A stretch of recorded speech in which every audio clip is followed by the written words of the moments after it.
Y'all, we have breaking news in this Sonya Massey case and Sean Grayson case. First, we begin with that breaking news. Former Sheriff Deputy Sean Grayson has been found guilty of second-degree murder in the death of Sonya Massey. Back in 2024, Grayson shot and killed Massey while responding to her 911 call about a prowler. Now, Grayson says he shot Massey in self-defense, fearing she would throw a pot of boiling water at him. But prosecutors say Grayson could have left Massey's home rather than shooting and killing her. We want to show you body cam footage of that interaction, which may be disturbing to some viewers. Away from your hot steaming water. Away from hot steaming water? Yeah. Rebuke you in the name of Jesus.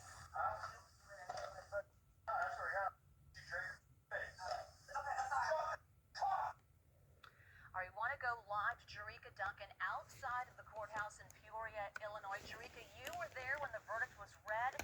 What was the reaction in the courtroom? It was emotional inside that courtroom. You could see tears from both the Massey family as well as Grayson's family when that verdict was read, guilty on the second-degree murder charge. Now, of course, Grayson was facing a first-degree murder charge, which in prison for the rest of his life. With this second-degree murder charge, he's facing, we're told, anywhere from 4 to 20 years behind bars. But there are things that still obviously need to be worked out at sentencing, which as of right now is January 29th of next year in Sangamon County, not here in Peoria County. But I can tell you that as I looked at Grayson's face, he was pretty stoic. He was looking straight at the judge. After the bailiffs came and they handcuffed him, he was looking for his family, or what appeared to be him looking for his family. His family had already left the courtroom. But there was clearly a moment where the judge thanks the jury, understanding that the video that they looked at twice in this trial was very graphic, very disturbing. He thanked them for their service, and everyone sort of went out on their way. But the process in of itself took about 5 minutes. The jurors came in, they announced the verdict, and that was it. It's my understanding they deliberated for a total of 6 hours and then came up with this verdict. Have you heard from Sonya Massey's family? So Sonya Massey's family, when I spoke to them before, they said, the best they were hoping for, at least one of the family members said, was that first-degree murder conviction.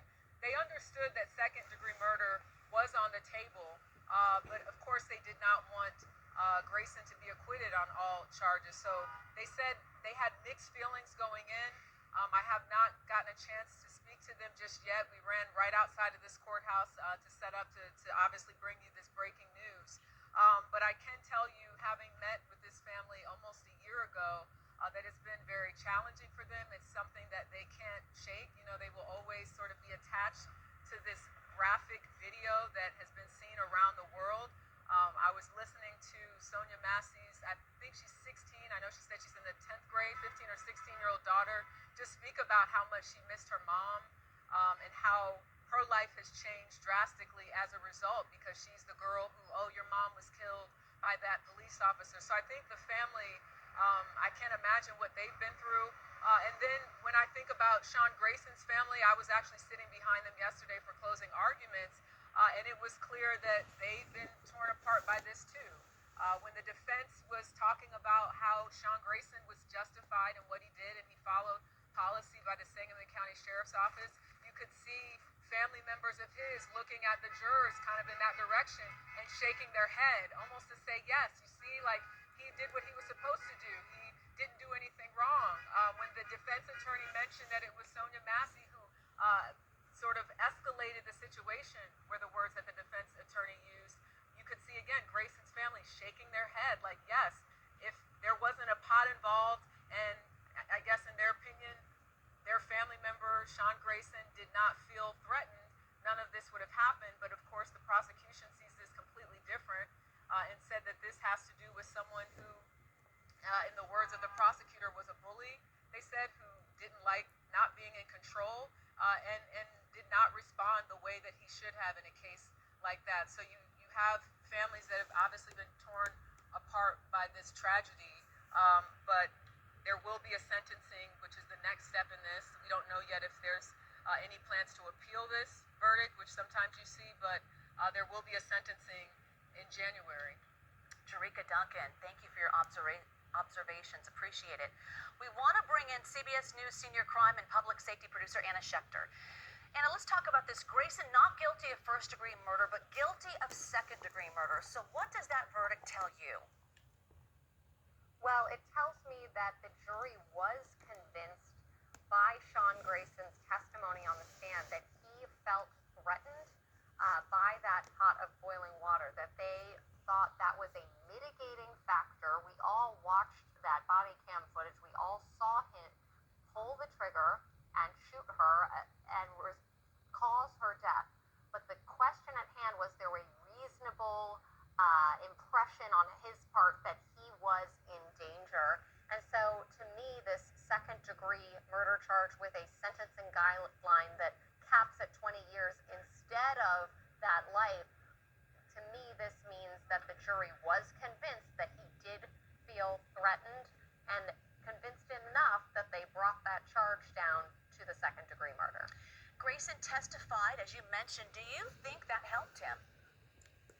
I do think that it helped him. I think that the body camera video was so damning. It shocked the entire country. That video went viral even outside of this country. It ripped apart the community. It caused new training to be implemented at the Sangamon County Sheriff's Office, a bill that was signed into law in Illinois. So that was all in the prosecution's favor.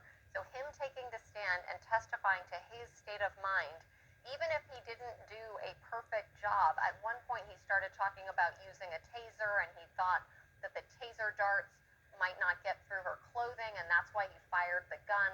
When I was seeing that, I didn't know how a jury would react to that, but clearly it worked. Now, of course, it is rare for a law enforcement official to be convicted of something like this, of second-degree murder. So, he didn't get off, but certainly that sentencing guideline is significantly lower